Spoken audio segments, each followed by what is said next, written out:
Hi, and welcome to the inaugural Rock Ethics Institute Salon podcast. I'm Rob Peeler, Marketing and Communications Specialist for the Rock Ethics Institute.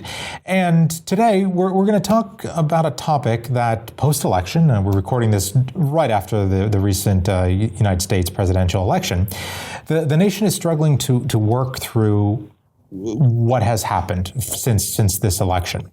And one of the things that comes to mind are what are the limits of empathy? And we feel empathy for people who are different from us, whether that means in terms of race, gender, or political values. And should we try to get people to feel more empathy to reconcile their differences? To help us work through these questions and many others, I'm joined by Daryl Cameron, an assistant professor of social psychology and a research associate here at the Rock Ethics Institute. Welcome, Daryl. Hi. Well, thanks for having me for this first Rock Ethics podcast. I'm very excited to be here. And I agree with you. I think this is an extremely timely topic the nation is working through. How should we feel empathy and what are the limits of it? So from a psychological perspective, so in our circle, we tend to think about empathy as our ability to understand the internal experiences and thoughts of others, to be able to resonate with them, to kind of feel what other people are feeling. And this is, so if you, Rob, are feeling sad, or if you're in pain, if you spill coffee on yourself and you're feeling pain, I automatically kind of catch that pain myself. I feel it and sharing that experience with you. And now, does that also work for a positive experience? If I'm feeling happy, you'll feel happy as well for me. Yes. So if I know that you're having a wonderful cup of coffee, I like coffee as well. If I know this, I will resonate with your joy and happiness and also share in that experience too. So there are many examples of this to sort of really understand this a bit more. So can you give us an example of something that may be familiar to a lot of our listeners? Sure. So, one reason empathy is so compelling to a lot of folks, both within and without the academic community, is the way it can really vary in interesting ways, depending upon who you're asked to feel empathy for. So a couple of years ago, I'm sure many of you are familiar with Cecil Lyon. He was a famous Zimbabwe lion who was lured out of his preserve and killed for sport by an American hunter. When people learned about this became a viral event on social media. People tweeted and retweeted and wanted this hunter to be brought to justice, to the extent that they, targeted his place of work and became a worldwide viral event. More recently, I'm sure many of you also are familiar with the gorilla Harambe, who is at a zoo in Cincinnati. A boy fell into his enclosure and Harambe was shot in order to protect the boy. Once again, you have this single identifiable animal victim, and it inspires a lot of empathy and outrage across the country. And people had a really strong, passionate urge to do something to account for the suffering of this single victim. And it wasn't just within the United States; it was worldwide for these cases. Yes. It's something that brought people together and went viral, and a lot of people were posting on that. So these are examples of individuals, one particular thing that people feel empathy for on the sad side. Now, what about large groups of people or animals? Do we see the same types of empathy when it's a large group, like when a hurricane comes and devastates an entire city? Do we feel that same empathy in a situation like that? Well, so this is where empathy gets a little bit quirky. So, you might think that, well, surely if there are more victims involved, if it's a large-scale event like a hurricane or a tsunami or a genocide or an epidemic, well, if more people are involved, surely I would feel more empathy. But in fact, we see exactly the opposite. That when you have these large-scale events, empathy actually plummets by comparison to when there's just a single identifiable victim. And so this is For example, after Cecil Lyon, many noted that, yes, it was tragic that Cecil Lyon was killed, but over 100,000 animals die in a similar way. 100,000 unnamed animals die in a similar way every year. And yet there does not appear to be the same kind of viral empathy and outrage that targets like Cecil or Harambe inspired. And so this has been called compassion collapse or compassion fade. And it's just this idea that when you have large numbers of suffering targets, be they humans, animals, etc., you have this drop-off in empathic emotions and behavior. Now, could this also be because with Cecil Lyon, it went viral, people saw it in their faces every single day on Facebook and Twitter and other places? What if we had all 100,000 animals? People were really pushing that particular statistic, and they were really going crazy about that, and it went viral in the same sense that Cecil Lyon went viral. Would we find the same empathetic view towards that large population because it's in our faces and we see it every day? Or are we still going to see that same compassion fade, as you said? Well, that's a really interesting empirical question, and one that I think with advances in social media and technology, it's really changing how we relate to others around the world. I can show you an image of a suffering individual or a suffering group in a way from across the globe, and build that connection in you in a way that was not possible even 5 or 10 years ago. As to your specific question, could we try to inspire empathy for large-scale events through social media? One issue I foresee is that part of the problem is that for these large-scale events, people often feel they can't do anything about it. They often feel they cannot really do much to help, and so.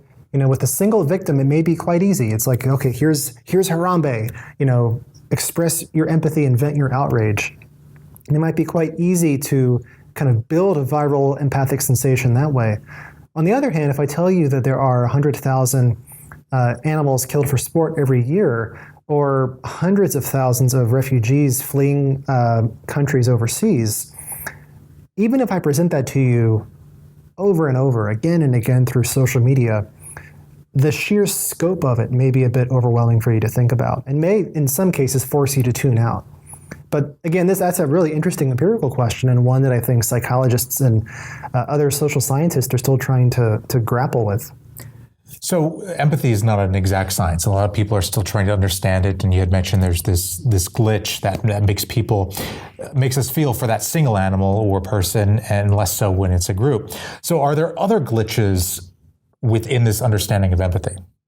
Sure. So right, this inability to empathize with large numbers is one. The other most commonly talked about empathy glitch is what happens with people who are not like us, people from what are called outgroups, people who don't have the same race, gender, nationality, political values.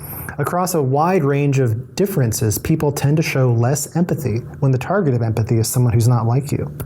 And so again, as we post-election are thinking about how people are responding, how Democrats are responding to Republicans and vice versa, intergroup empathy and our tendency to not feel empathy for those who disagree with us is especially timely. So right. So people often don't feel as much empathy for others who are unlike them in some way. People who have different race, gender, nationality, political ideology. And in the wake of the presidential election outcome, as you were mentioning earlier, Rob, there's been a lot of explicit discussion about, should we feel empathy for people who are unlike us?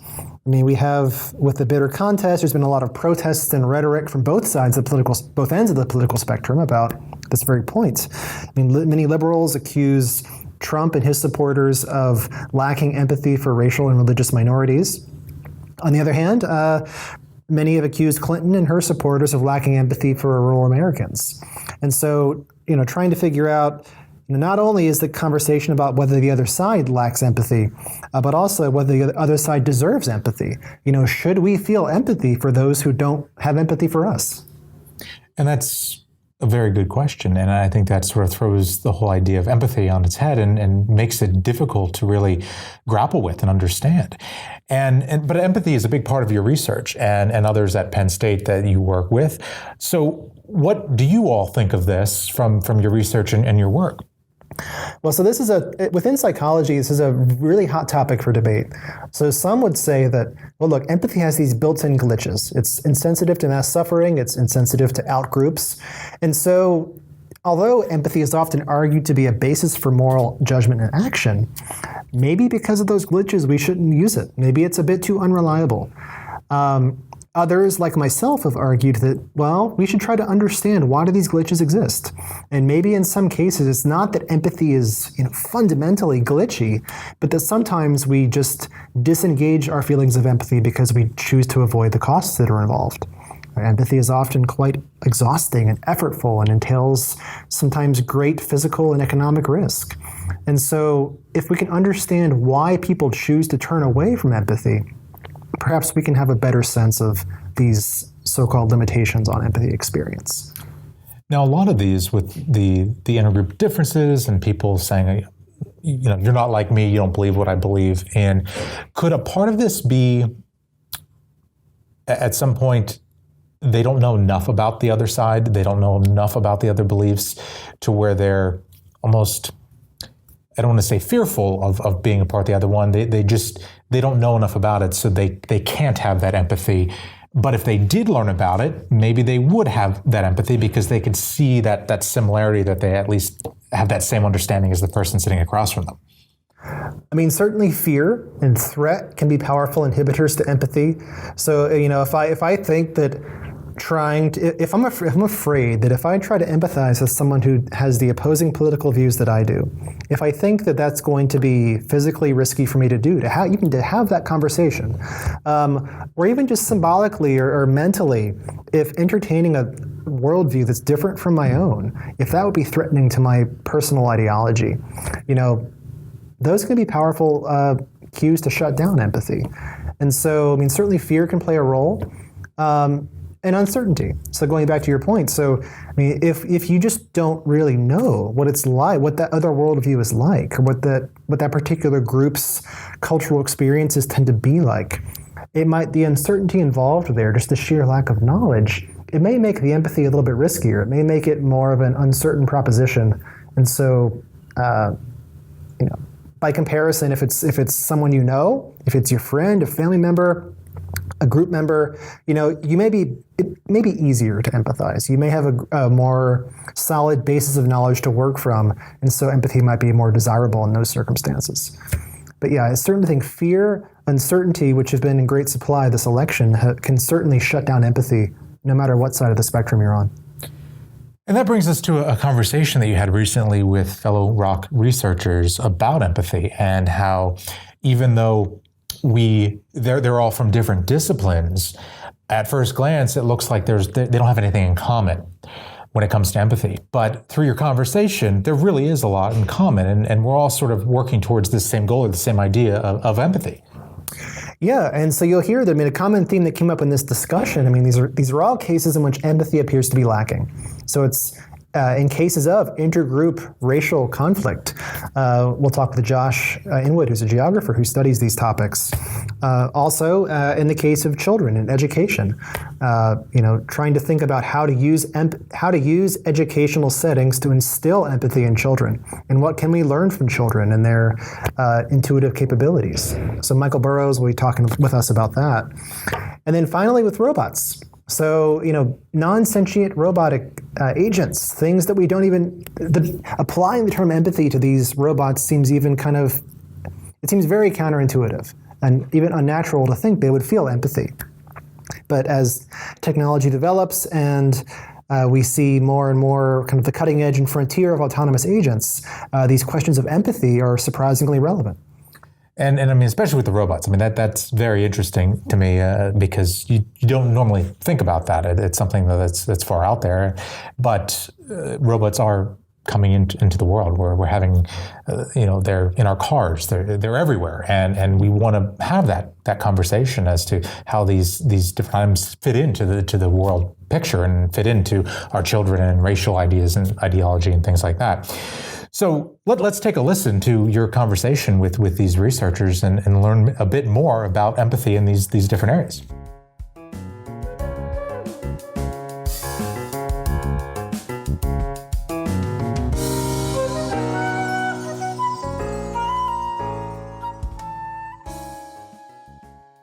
together a diverse group of people from a range of disciplines and fields, including geography, philosophy, engineering, and psychology. And although a lot of folks have looked at this topic from their own individual disciplines, the goal of the Rock Salon is to look to how we can cut across disciplines and find common language across these traditionally separate boundaries. Specifically today, we're going to focus on the question of what are the limits of empathy? So who and what can feel empathy? Should we feel empathy? And if so, who should we feel empathy for? So first, I want to introduce each panelist. We're joined today by Joshua Inwood, who's an associate professor of geography and senior research associate in the Rock Ethics Institute. Josh examines the material conditions of peace and justice and how oppressed groups use social justice movements to change their living conditions for the better. Michael Burroughs is senior lecturer in philosophy and associate director of the Rock Ethics Institute.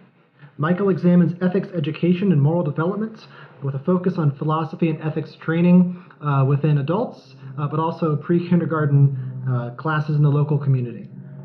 Alan Wagner is assistant professor of aerospace engineering and research associate in the Rock Ethics Institute. Alan examines how robots interact with humans, with a particular focus on how humans and robots can each learn to trust each other. So thanks to all of you for being here today. So what happens when you get a geographer, a philosopher, an engineer, and a psychologist together in the same room to talk about empathy? Not really sure, but that's kind of the exciting part. And so we're going to see where this conversation takes us today. So to start off, Josh, do you want to talk about empathy within geography? Sure. And so there's a lot of different ways I think that we can think about empathy in geography. A lot of it emerges from a couple of different philosophical backgrounds. And for me, I thought listeners to the podcast might be interested in hearing a bit about Martin Luther King and the way that he talks about this notion of the beloved community, and in particular, how particular notions of love and empathy go into his articulation of geographic space. And we often think about King as a kind of social philosopher. We often think about King as a civil rights pioneer, as a social activist. I think we give a little bit less thought, or maybe we don't think about him as much, as someone who was actually articulating a vision of space and place that really is potentially different and transformative from the way that we think about our geographies today. And so King was really focused on this notion of community based on the idea of agape. Agape is a form of love. And what he talks about is it's your ability to engage with different people and an ability to engage with even those who might oppress you from the standpoint of transformative love.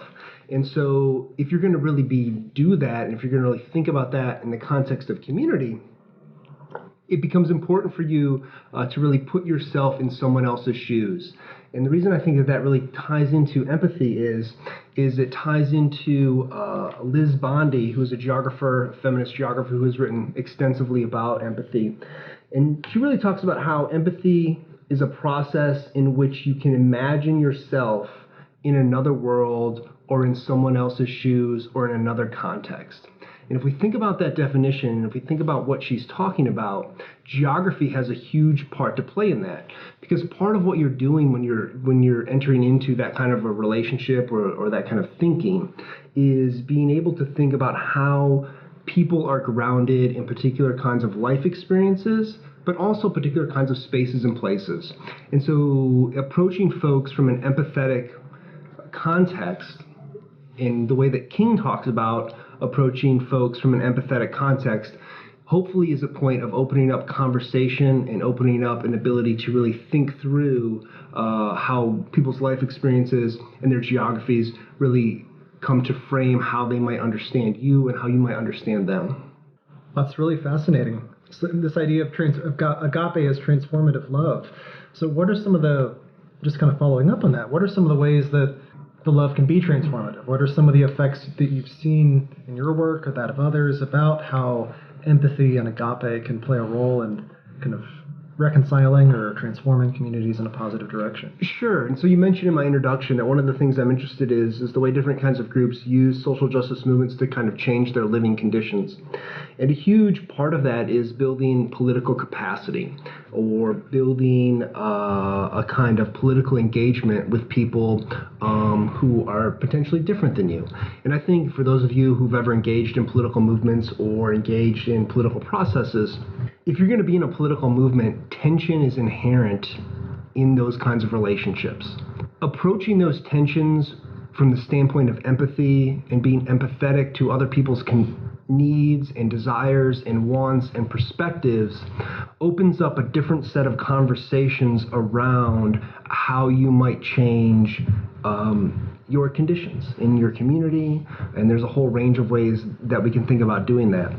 King really talked about that in the context of the 1950s and 1960s, and he talked about that in particular in dealing in a hyper-segregated society. And he talked about being able to approach, in particular, white society from a standpoint which was about engaging people in transforming lives.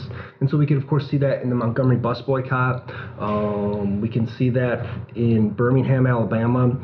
But I think we really see that when King, in his later period, really worked through and in the Poor People's Campaign. And so for those of you who might know, in 1966, 1967, and up until his assassination, King was really transforming his political project to think about how the economics of the United States disenfranchised people from a whole range of different perspectives, from different races, from different kinds of geographies. And what he wanted to do was to bring a group of poor people to Washington, D.C., to really show the nation what poverty looked like and to show the nation how poverty impacted people's lives. That is a kind of way of opening up a different discussion around poverty and around how you ameliorate poverty that King argued would create a different set of conditions and a different set of conversations about the way that we think about poverty. And so he was very interested, for example, in trying to advocate for the guaranteeing of a national income.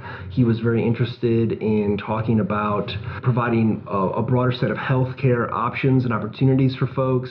50 years really before Barack Obama and Obamacare and as many of the different kinds of things that we've been talking about with the Affordable Care Act, particularly during this election season. And so those are, I think, some concrete examples of the way that King really tried to bring people together in order to create understanding around a set of issues that are complex and sometimes not well understood by the broader public.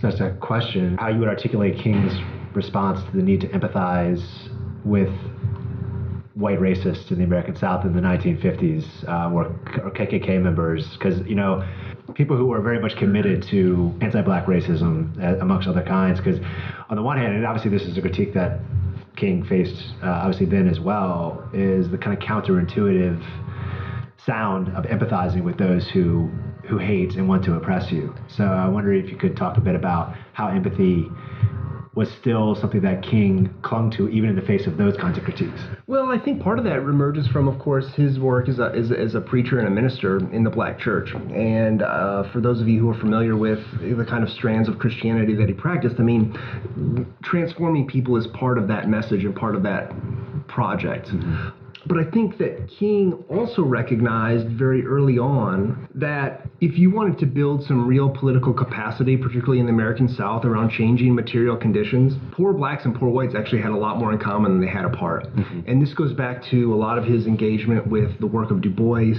and some of the work of some of the great African-American intellectuals of the first part of the 20th century. And so I think King, in realizing that, was really trying to work towards a political project that would bring people together to ask some more fundamental questions about how the Southern economy in particular was organized. We shouldn't see that, though, as King was an apologist for white racists. He condemned white racists and he condemned white supremacy every chance he got in no uncertain terms. But he held out the opportunity for the transformation of society through an engagement around a kind of empathetic and agape love. And I probably should have mentioned when I talked about agape, fundamental base of that is that you have a moral obligation to tell your oppressor that what they do is wrong, and that it not only that your oppressor's actions not only demonize you or dehumanize you, but they also dehumanize the person who's doing the oppression. And so there's really a loss of humanity there that goes across both ways. And so part of that transformative project and part of that empathetic engagement through Agape is hopefully getting people who are oppressing other people to see that their actions dehumanize them as well as those who they are trying to oppress. Right. Yeah. Josh, so it sounds like one thing that you're saying is that shared experience plays a critical role in the development of empathy, without regard of location and race and things like that. How is it that people can kind of develop a shared experience when they might not have one? Are there any sort of ways that can be done or generated or helped or contributed to? Well, you know what? I think that's a great question, because I actually think it ties into a little bit of Michael's work around education and how you develop empathy through particular kinds of engagements with education. But part of it is, again, speaking to those kinds of geographic relationships. Geography is a kind of tricky discipline. I always tell my students it's not rocket science, but it's not something that you just memorize a bunch of maps or capitals either. And so one of the tricky things about geography is that we're lulled into this sense that just because somebody lives or something takes place far away from us, it doesn't have anything to do with us. And so I think one of the interesting things that King is trying to do with this notion of community and talking about beloved community is really trying to break down some of those misperceptions about things that happen or lives that are maybe far removed from your experience. Somehow don't fit into our own a life experience. And he talks about this notion of the world house, for example, and it's in his book, Where Do We Go From Here, Chaos or Community? And he talks about by the time that you get up, you have breakfast, you brush your teeth, you say goodbye to your partner, you're into your car and you're going to work, really say you get up at 7, by 9 a.m., you're actually indebted to about half the world's population for your lifestyle in the West. And understanding that and engaging with that and seeing how your life is really interdependent on a set of relationships and a set of peoples allows for you to think about the world in a different kind of way. And again, Michael, I know that you try to think through some of these things with your engagements around education and how to think about empathy through education. Yeah, very much so. I mean, for me, it's part of the work in ethics education connects up quite well to what you're talking about with King's conception. And that makes sense because it strikes me that King both has kind of a political conception of empathy. It's effective for a political movement as opposed to violence and hate, right? But then it's also an ethical commitment.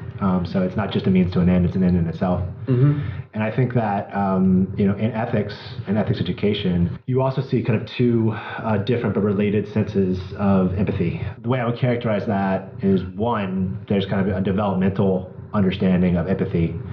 So in that sense, on a kind of just bare bones conception, it's a developmental task, right? I mean, when children are coming out of infancy into early childhood, one major developmental hurdle is kind of the self-other distinction. I mean, recognizing not only there are other people and objects in the world, but these people have different ideas, desires, drives than I do, and kind of recognizing that as a developmental accomplishment that sometimes we take for granted. That's often referred to as theory of mind, but then that also leads to the ethical call to try and understand those different drives, impulses, and desires and ideas, so that we can better understand where people are coming from, their motivations, why they're engaging in certain forms of action. And I think that's where kind of ethics education can come in, putting children into situations through dialogue, children's literature, activities, games, to capitalize on kind of that developmental growth that they're already going through, to help them be in situations where they're able to think about what their friends might be thinking about a certain situation, or if there's a conflict, seeing more than just their own side, but seeing multiple sides. And again, I think there's a lot of strengths that children already have. So I think good ethics education, focusing on empathy, is really capitalizing on those strengths that are already there. You can see how important this work is deemed just by the sheer number of social emotional learning programs that I've developed over the past several decades in the United States, including some right here at Penn State. I mean, a really prominent program is the Promoting Alternative Thinking Strategies program, or the PATHS curriculum that was developed here at Penn State at the Child Study Center. And then also out of the Rock, a project that I'm closely involved with is philosophical ethics in early childhood. And again, in that work, just as with PAS, a central feature of our work is focusing on discussing empathy with young kids. And just to give a concrete example, one of the scenarios that we talk about with the children is a child who is new to class. Her name's Christina. We have a drawing of this where Christina's in class by herself. The other kids are playing together. And then we kind of try and cultivate a dialogue with the kids around how do they think Christina is feeling and why might they think that, given that she's new to class. Given how they think she feels, which is usually they say lonely or alone or sad, but what, if any way, should we respond to Christina? And we talk about that. So what we're really doing is taking an experience that children face, commonly amongst many others, and based on the empathic skill sets they have, trying to talk about, okay, well, how do we respond? And that's where the ethical obligation comes in, based on knowing how this person is in need or they're feeling down or alone. So that's kind of some of the basic framework of how I think about empathy and early childhood ethics education, briefly anyway. I think this is really fascinating, this idea that the oppressed have a moral obligation to stand up and speak to how they themselves are dehumanized, but also how their oppressors are dehumanizing themselves. I'm thinking of some recent examples, both within the current, the presidential election happening today, but also San Francisco 49ers quarterback Colin Kaepernick has received a lot of both support, but also antagonism for kneeling during the national anthem in a way to try to encourage empathy for tragic victims of police shootings across the country over the past few years. And so I guess, I think it's important to think about, how do we educate both children and adults to get past their inhibitions to empathize with people who are unlike them or dissimilar to them. So with those kinds of current events providing a recent context, do you see any limitations to trying to use empathy as a call to moral and political action, either in terms of past events, some of the more current examples? What do you think empathy is able to do in this context? And so this is for anybody who wants to jump in. And I think it's also interesting to think about it from an engineering perspective. So, to what degree can we kind of scale up empathy across different communities and settings to think about the kind of impact that it can have? Well, certainly technology has an impact on empathy. We've seen, recent developments where children are now less empathetic than a generation ago. They also tend to be less socially interactive than a generation ago. And so there is a potential here where technologies could be developed which ideally help children or even adults become more empathetic, recognizing not only the emotions that another person feels, but ideally relating them to their own emotional state and previous experiences. Now, within a sort of larger, broader societal frame of reference, technologies can be sort of generated which go global very quickly, especially internet technologies, automobile technologies, technologies on television, technologies involving your cell phone. But there hasn't been much impetus so far to make them very personalized and personalizable. There would probably need to be some strong motive for doing so in order to have these companies make these engineering decisions, expensive engineering decisions, to create more human-like sort of systems. And certainly, we have social media and other forms of technology that enable us to see acts of, someone standing up for their own rights and trying to trigger empathy for their group in a way to affect social change with a kind of impact that's much more global and broad than would have been previous even 10 years ago. And so, to that extent, empathy can certainly be channeled outward in a much more efficacious manner. And I guess, I'm curious, Josh, in thinking about the utility of empathy and the efficacy of empathy, do you see any potential drawbacks or limitations or challenges in trying to encourage empathy across these long-standing group divides? Certainly, and actually this kind of ties into a discussion that we're having in class. I'm teaching a class this semester on geopolitics, and we were talking about everyday geopolitics, and we looked at some advertisements which portrayed different parts of the world in different kinds of ways. And many of these advertisements were about getting folks to donate money to different causes, and I'm sure all of these causes are very worthy. But as one of the students in the class pointed out is, If all you do, if you see a commercial like that, is send a check to somebody, which is a kind, I think, of an empathetic response where you see someone in need, you want to address their fundamental, or you want to address that need. If you don't also simultaneously ask the question, why is that person hungry in the first place? Or why is that person living in an area that exposed to particular kinds of violences, and really gets at the kind of structural question, then you're really kind of papering over the broader kinds of social injustice that goes on. And so, like everything, empathy, I would argue, has a particular place, but it's what you do when you place yourself in that other situation, or you open a door to think differently about the world. What you do after that, that's equally as important. And I think that's what's really interesting about some of your work, Michael, in particular, about how you're really getting students not just to empathize with a student. They're new, they feel lonely, they feel sad, but then what is the next step do you take to address that issue? Yeah, I was thinking a couple things. I think one, maybe hopefully helpful distinction is that I don't think any of us, or most ethicists I know, would not take a strong stance that empathy is not important, right? I mean, it's pretty foundational to social life. If we just stop, think about our daily interactions with others and how often we utilize the capacity for empathy. I mean, it's many, many times throughout the day. We just do that without thinking about it. It's foundational. Such that when we don't have it, it's actually a social incapacity that would make social life difficult if you could never empathize with other people. This is precisely what comes up sometimes in discussions of various pathologies, psychopathology, right? Not being able to empathize. So we all agree on that, but then maybe a more nuanced, important question, and this connects to multiple things we said, is, okay, so what is the import of empathy in ethical life? How far does that go? What are its limitations, right? Because on the one hand, you can easily think about acute situations where you see someone in pain right next to you and you empathize. Like, I feel that pain too, almost, right? Wow, that must be really hard for you. Easy to do if you're attentive and aware. It's maybe not so good if you're dealing with structural inequality that you don't see just, as easily as you see someone with, a cut on their arm, or that you don't see when people are halfway across the world, right? And you're busy and you're doing your daily life. Maybe empathy doesn't support your awareness and understanding of that. You need to take extra steps, research, thinking, discussion with others. But another limitation to empathy would be something like this. You can feel what someone else feels, but that doesn't necessarily give you reasons for action to respond to or to rectify a wrong. In order to have that, some people would argue, you need to have principles.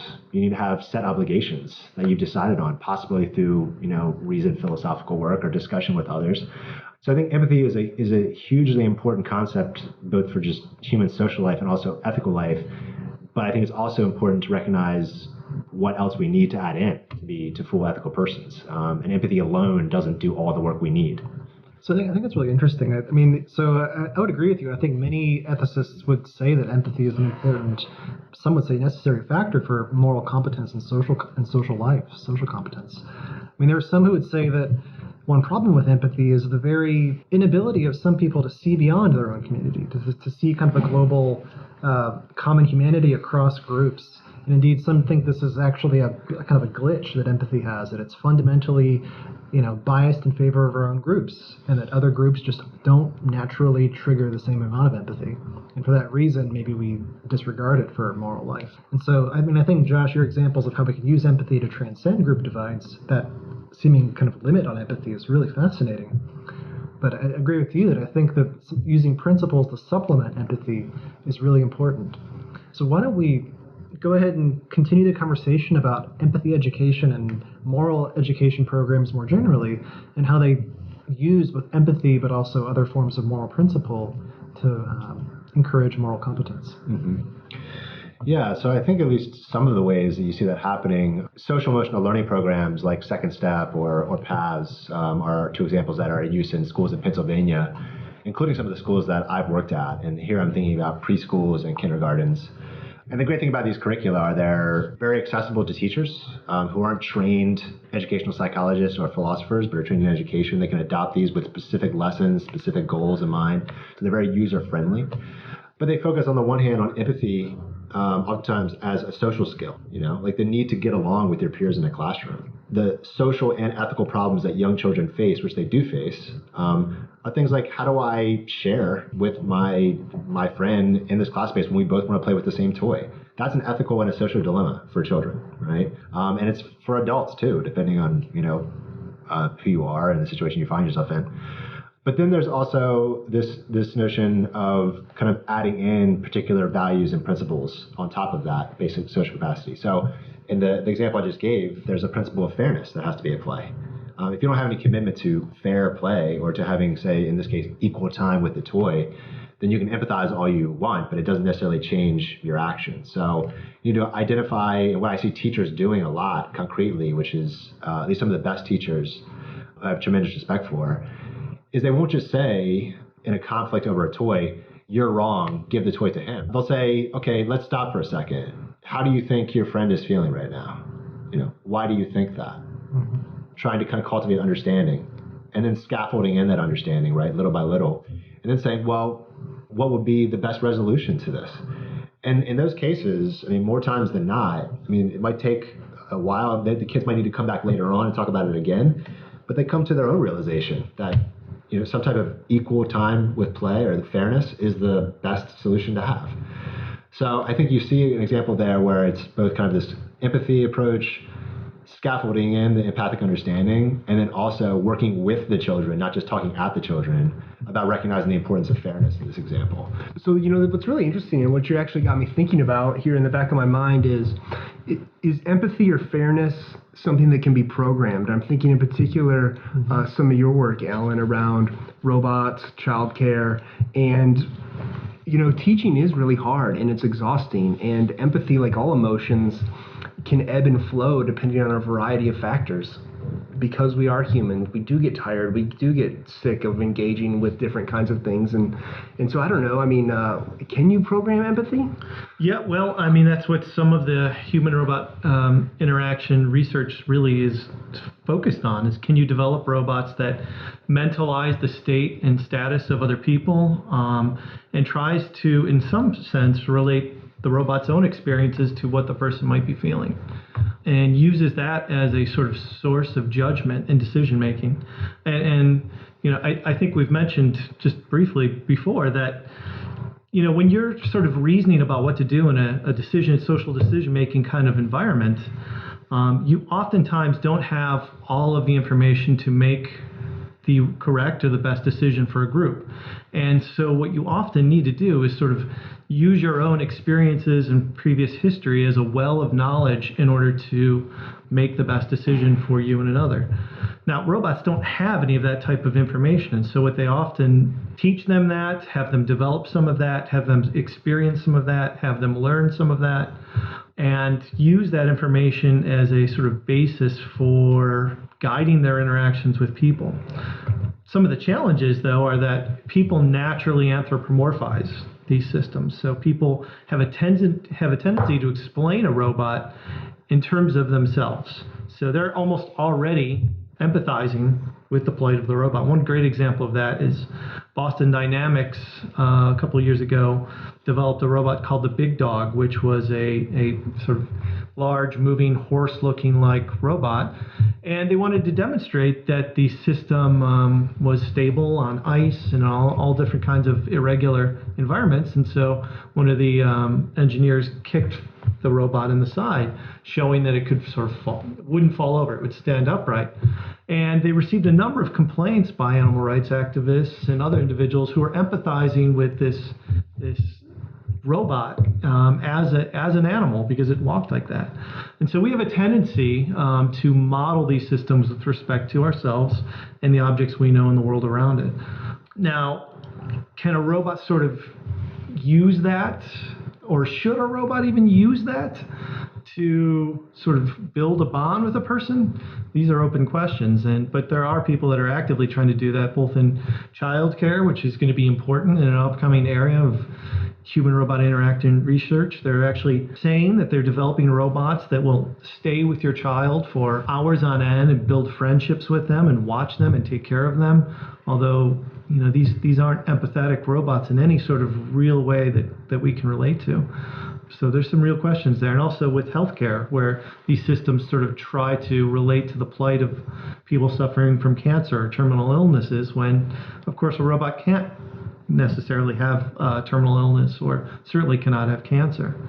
So it sounds like in both cases there are it's an interesting kind of comparison to make. Like, how do we design empathy on robots? How do we train empathy in children? In both cases, hoping that they will reach kind of moral competence and the ability to navigate social environments effectively. And I think we should return to the robot childcare example, because that is quite frightening in many ways. And I'm sure viewers of like the HBO show Westworld could think about how you empathize with agents that are clearly robotic, but they're not actually feeling empathy in a strict sense. Coming back to the issue of child development, in conjunction with robots, there's this interesting question of whether, when we try to think about whether children and robots have the ability to feel empathy, are we projecting our own sense of self onto these beings, thinking that they're either more or less empathic than they actually are? So Michael, within your work and some of the questions you've examined looking at children's ability to have empathy and moral capacities, do you have any suggestions about that or cases that would be interesting to talk about? I think that, it's a couple things. One, there's no doubt in my mind that we project, just as Alan was just talking about projecting onto robots, that we project lots of things onto children all the time. The notion of childhood is both biologically real, but also by and large also a social projection. We could talk with it. It'd be a different discussion to talk about how those two work together. I think both are important to understand. But one way to think about this from the history of kind of ethical philosophy would be someone like Jean-Jacques Rousseau, right? In his one of the most famous educational treatises in Western philosophy, Emile, and it's a great example of projecting onto children this notion of children as innocent, pure, not yet corrupted, and then you get corrupted as you get older. That's kind of a well-known kind of discourse around childhood, and I think we still do that all the time. You hear people talk about their childhood innocence, the purity of children, and again, as with many things, there's some truth to that. But I think it's also important to recognize actually the complexity of childhood and the difficult challenges that children face. And one, because it just helps us have a broader, more respectful view of those classified as children. A good concrete example of this, I think, is, this kind of connecting up with Josh's previous discussion of King and the American Civil Rights Movement, is when you think about the tremendous social upheaval around school desegregation in the American South, children were on the front lines of that, not adults, right? Children were the ones that at the end of the day had to walk through mobs, be screamed at, spit on, sometimes worse, attacked, going into these schools. And a question that we might raise around that, and that actually was raised by really pioneering child sociologist, also psychologist and physician, kind of a Renaissance man, Robert Coles, in a book called The Moral Life of Children. He spent a lot of time with children, even from the age of 6 on up, who were desegregating these schools. And his fundamental question was, how is it possible that these kids are going through this and are not a complete wreck, or not just completely shattered, and how do they have the strength to do this? From where does that come?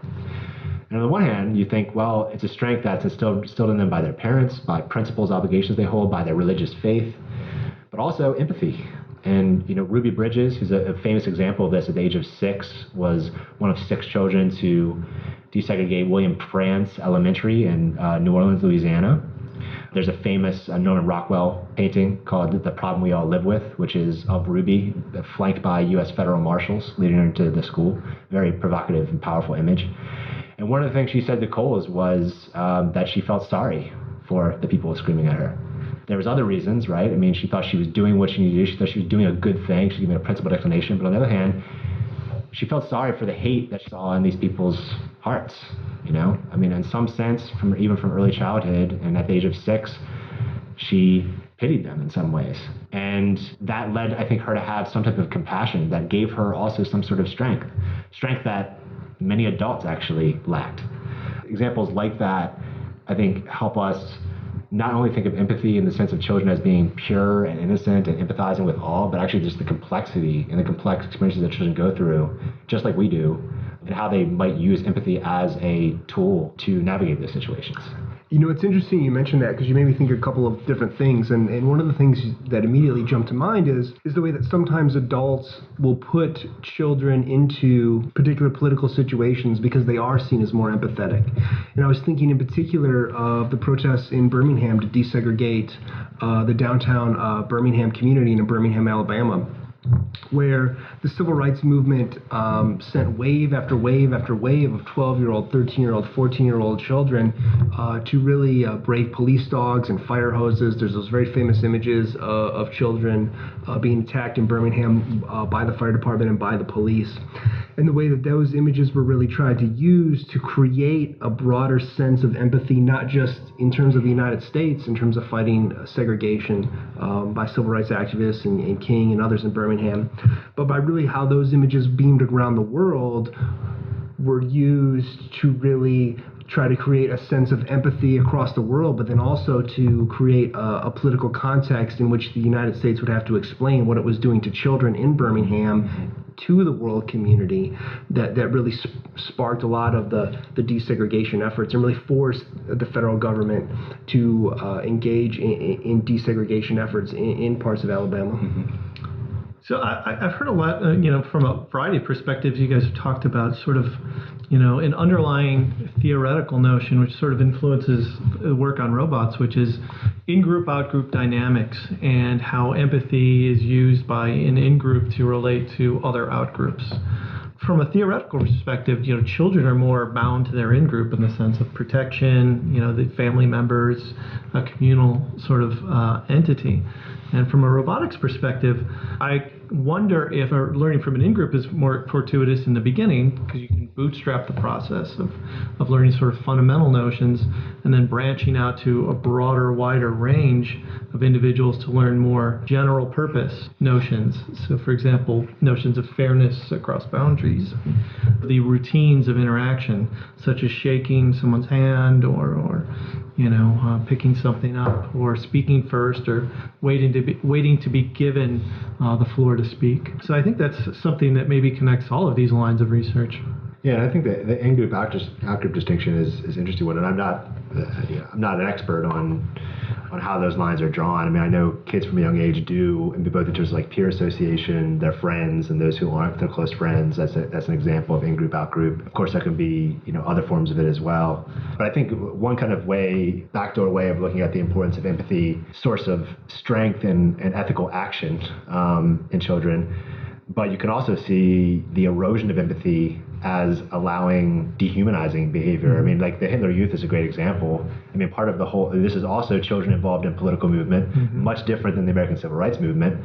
But part of the function of that is not the cultivation of empathy, but the rejection of it, the dehumanization of an outgroup, such that they are not even human, they're not worthy of concern, they are an enemy, to kind of cut off that empathic tie that it allows for, horrific forms of behavior.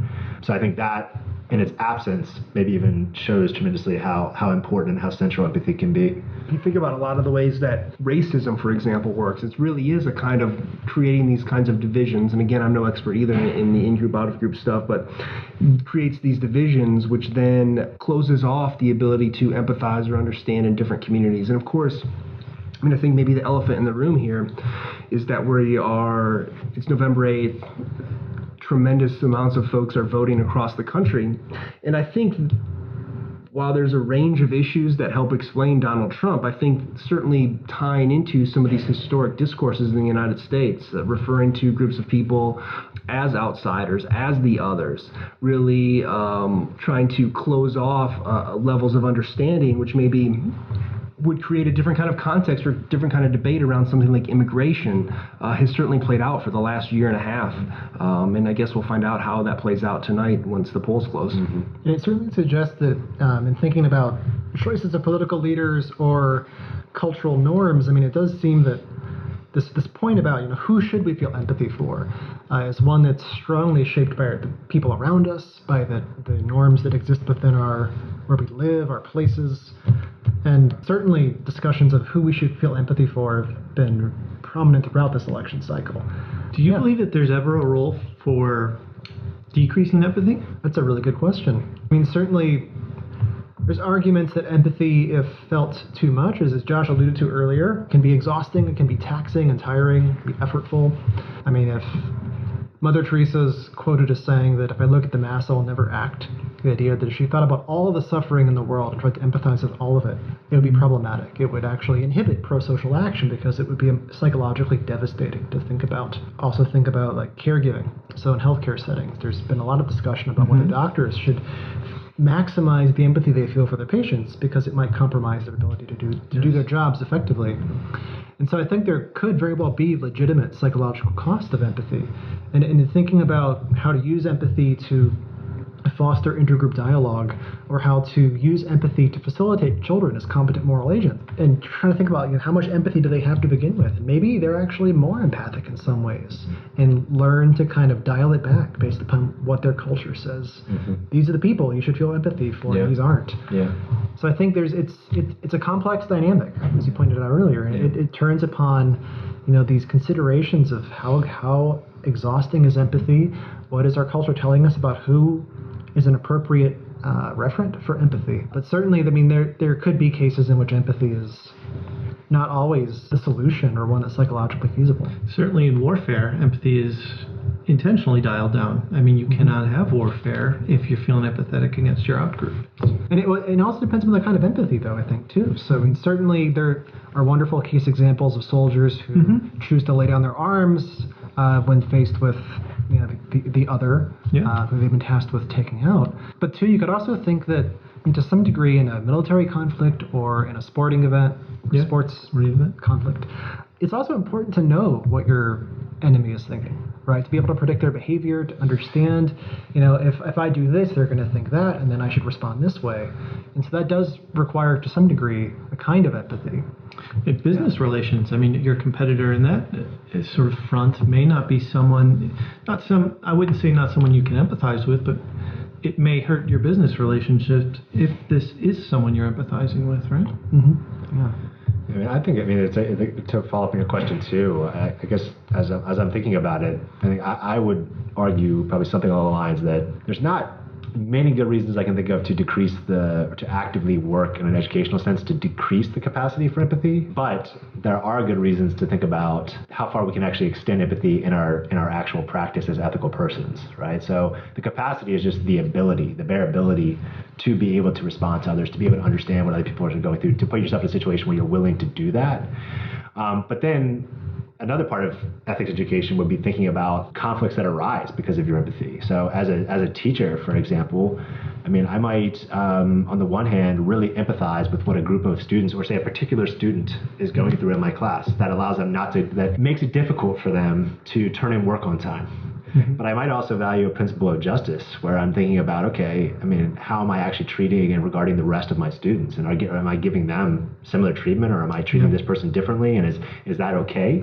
I'm not answering that question by raising these questions. I'm just saying the answer isn't automatically given to me just by empathizing with a student who's having a hard time, even if they're legitimately having a hard time. So it's both. I don't want to decrease my capacity personally for being able to recognize that and respond to that in students, but I also want to recognize there are other principles, there are other factors I need to be thinking about in order to kind of come to a hopefully good ethical decision. Yeah, exactly along those lines. There's a lot of interest in robots that lead groups of humans.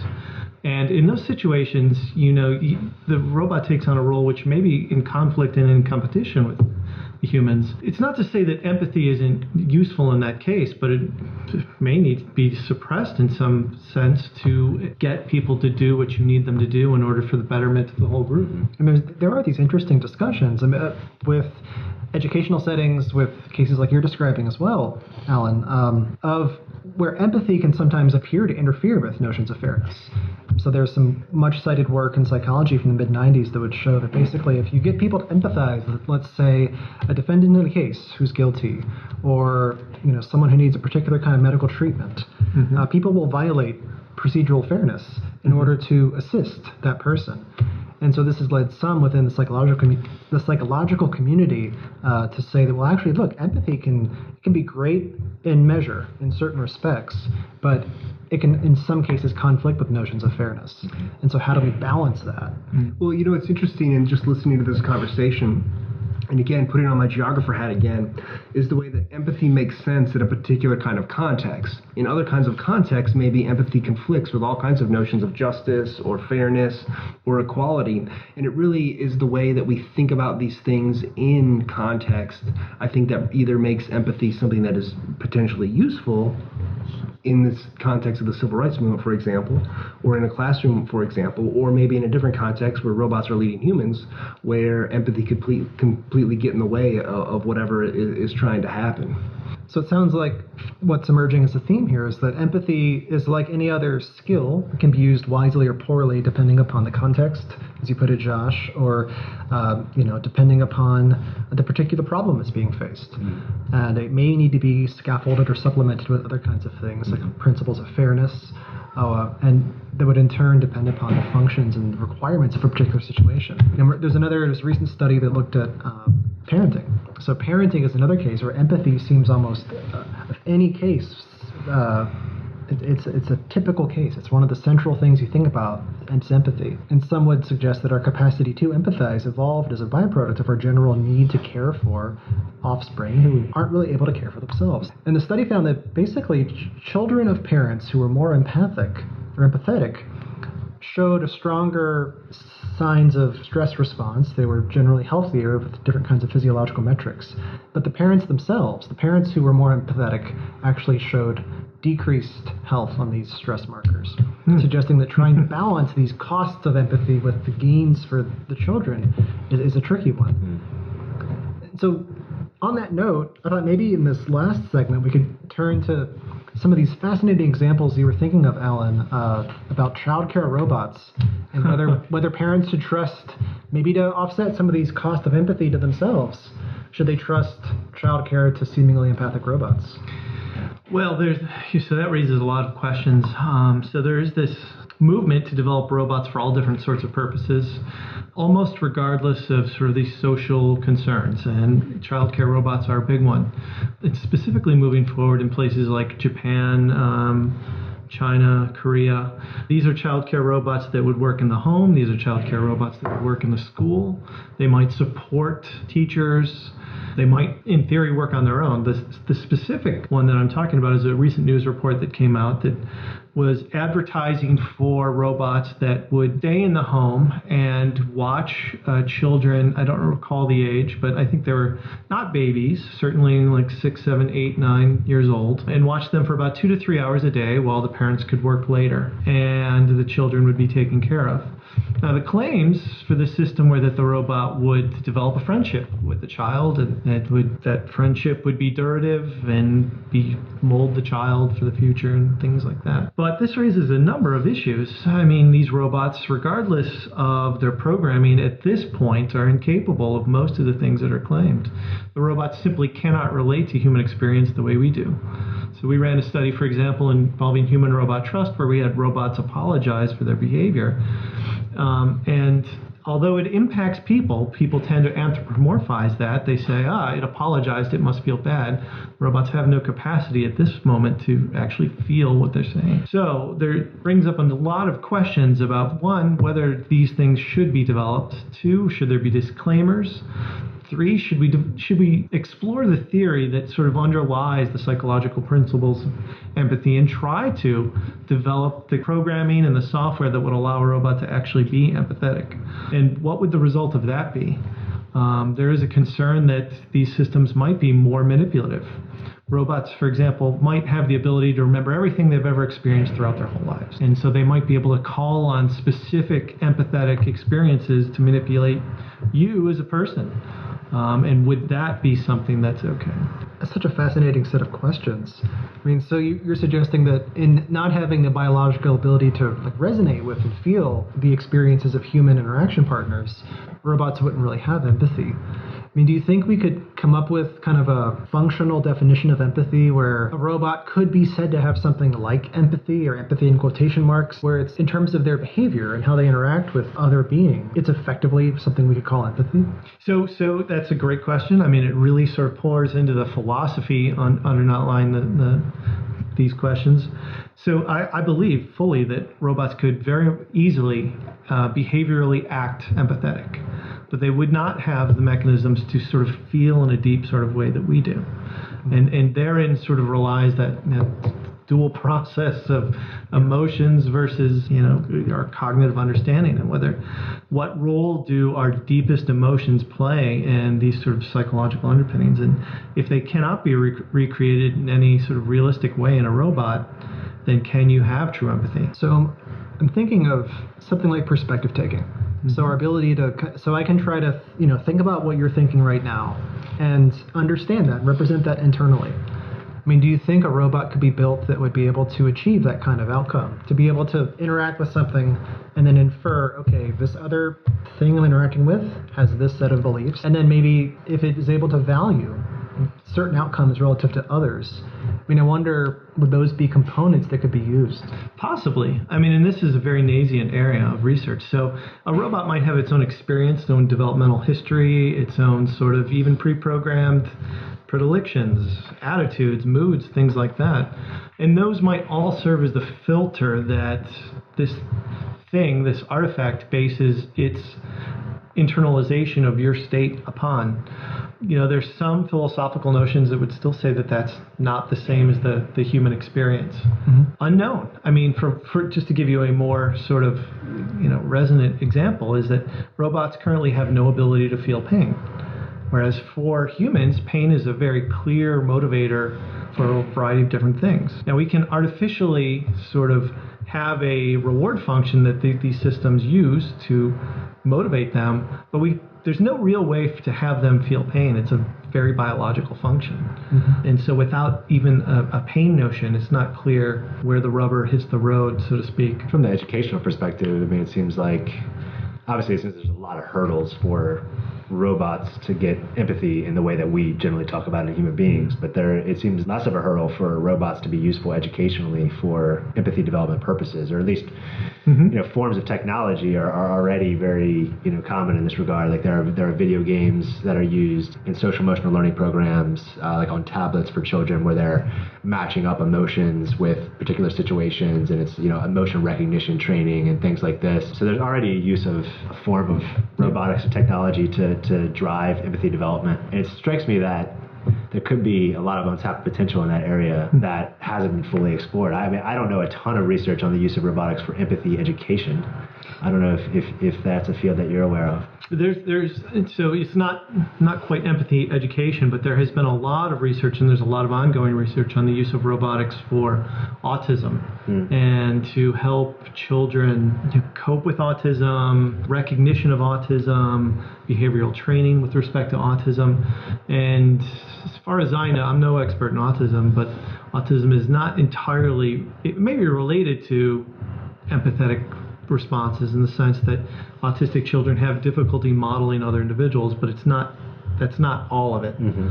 There's a relation there, and there's a lot of work going on in that area, and a lot of good work. Mm-hmm. It's not clear whether these robotic systems are sort of panacea in any way, but there are certain subsets of children that react very well to them. It's you made me think of something though that, and we talked about this in a bit earlier, is I could certainly see some context where you would want robots certainly not to have an empathetic response. And I can't remember exactly what magazine or newspaper this was in, but a couple of years ago I remember reading an article that was titled, "Do You Want Your Surgeon to Be a Psychopath?"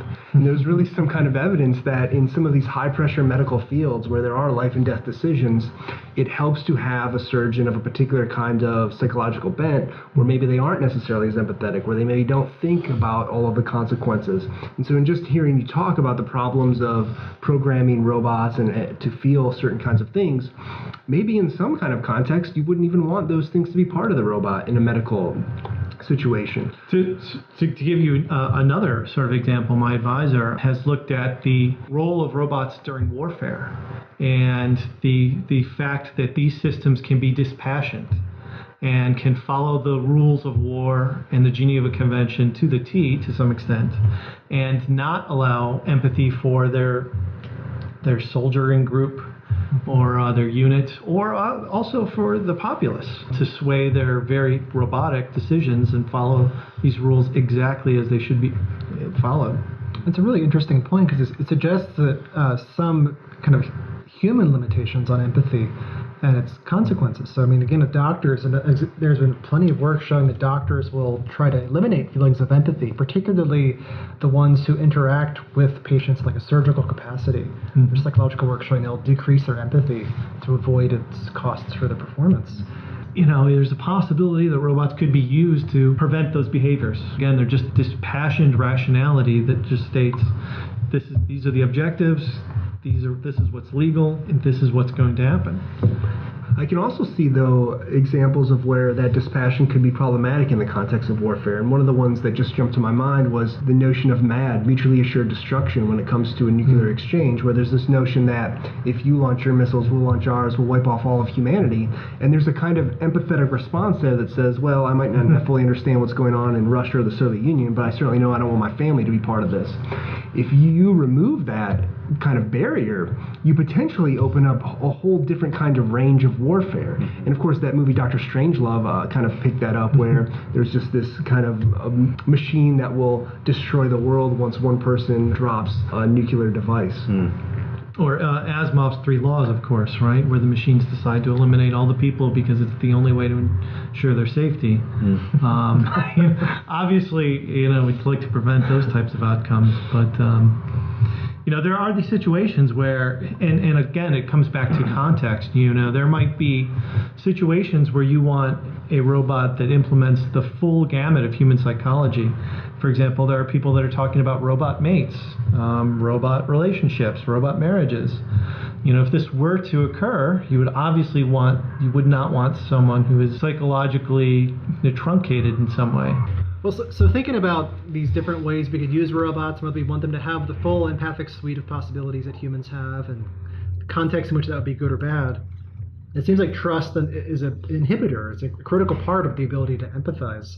And so I'd be curious to hear your thoughts about, from what we've discussed today, the role of trust and empathy and how we can try to motivate people to feel more empathy in these different situations. Well, I think just from my own perspective, if you're going to engage in a political project with somebody, empathy and trust are foundational if you're going to work in that kind of capacity. Because at some point you have to trust the people that you've come into coalition with to work towards some of the same goals that you have. And if you don't have that trust, or it breaks down or doesn't work out, that can really destroy political movements. Yeah, I think with children, I think, yes, you do trust children's empathic capacities for a couple reasons. One, because I think just developmentally, children do have the capacity, but also educationally, by placing trust in children, I think you allow them to have more trust in themselves. I think there's a relational aspect that's really important to the educational process. So that's not to say naively you assume all children are empathic angels. It's just to say you trust that they have that ability, and by trusting them, it makes them have what is often called in education the formation of kind of a positive self-concept about their ability in that regard. And as I gestured towards earlier in the podcast a little bit, I think there's lots of examples that we maybe underplay and don't pay enough attention to of children who actually have done tremendous ethical acts in our world, in our communities, in political action, and in many ways have cited empathy in their own way as being a driving force. And I think it's important to remember those examples, that we're not just educating children, but we also have possibilities from about learning from them too.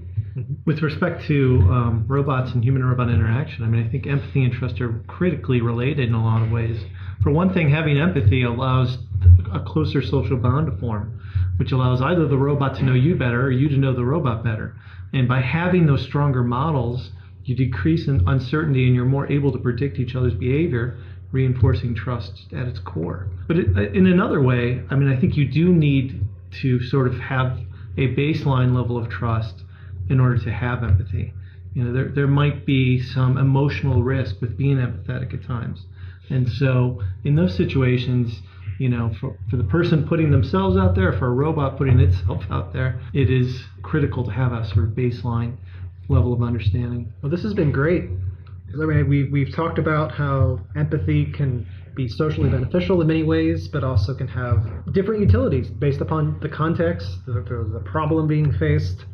And we've talked about three potential limiting conditions for empathy, thinking about intergroup boundaries and racial prejudice, thinking about child development and how to properly educate empathy to be flexible and scaffolded by appropriate moral principles, and then thinking about how and whether we want to have empathy in robots, either thinking about how we empathize for robots or how robots empathize with us and what that reciprocal relationship might look like. Yeah. Well, this has been fantastic. I think these are great points, and I encourage us to let's keep the conversation going, and hopefully listeners will get a sense for the richness of dialogue we can have when we try to cut across disciplines and find common boundaries. I want to thank each of you, Josh, Alan, and Michael, for being here with us today. Thank you. And thank you. Thank you. Thanks.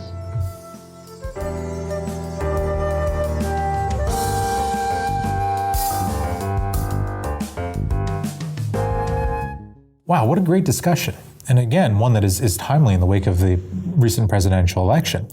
And the discussions of empathy as a means of focusing attention on moral issues and fostering this intergroup dialogue seems particularly relevant, in today's times, and something that everybody should be thinking about and talking about.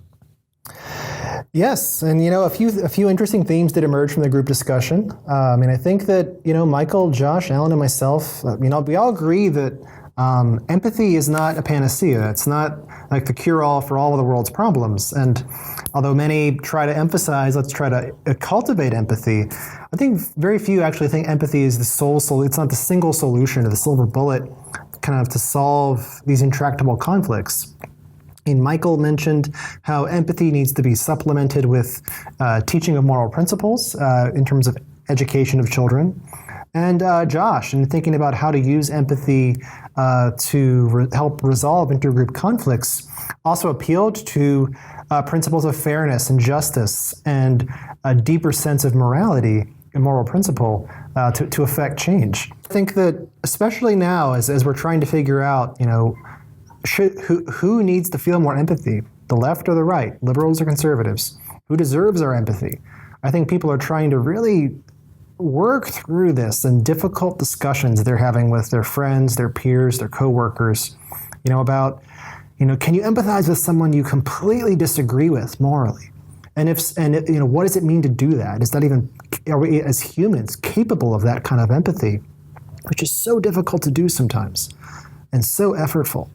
And when do we try to cultivate that empathy and understand the other side, but still maintain our own sense of what's morally right and wrong, and maintain our own clarity of principle to take action in ways that we see fit?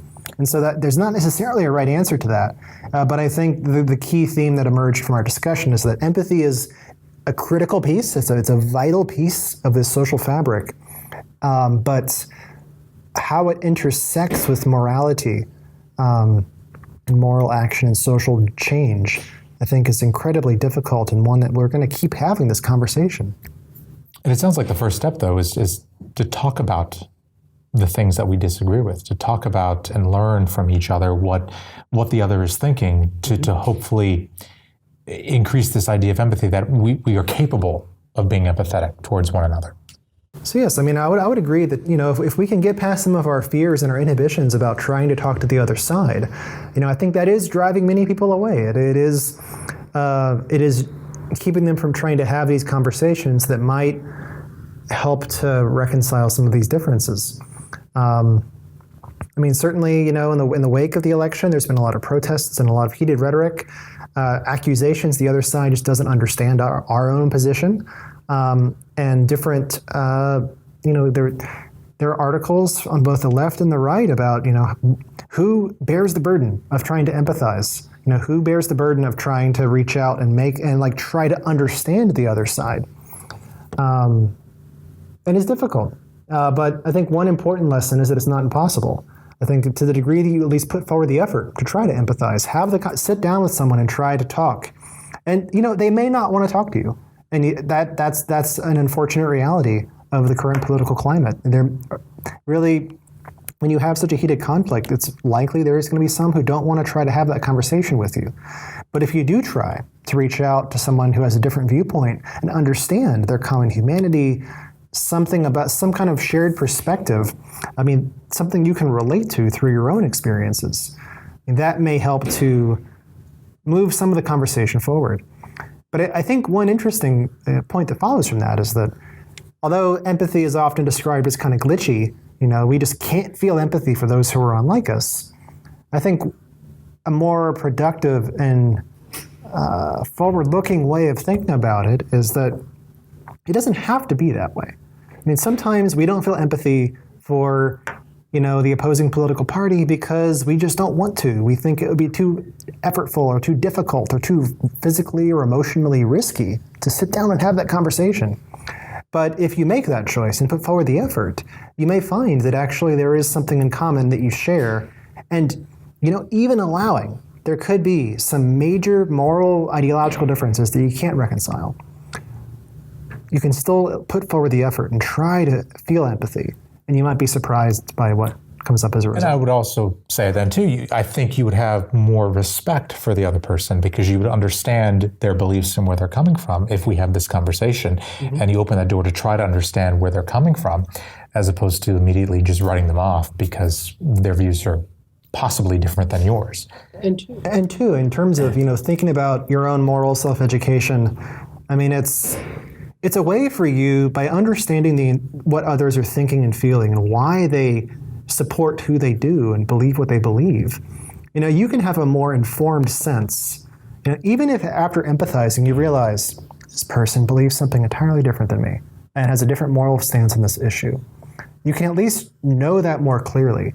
And in terms of trying to make moral arguments, affect moral or social change, you can have a clearer sense of the landscape you're working in and, potentially become a more informed and effective moral actor. And I would also believe that people would find there's a lot of common ground that they realized did not exist when you're on opposing viewpoints just by talking and having that conversation. It's trying, and I would bet that it gets easier each time you sit down to have that conversation.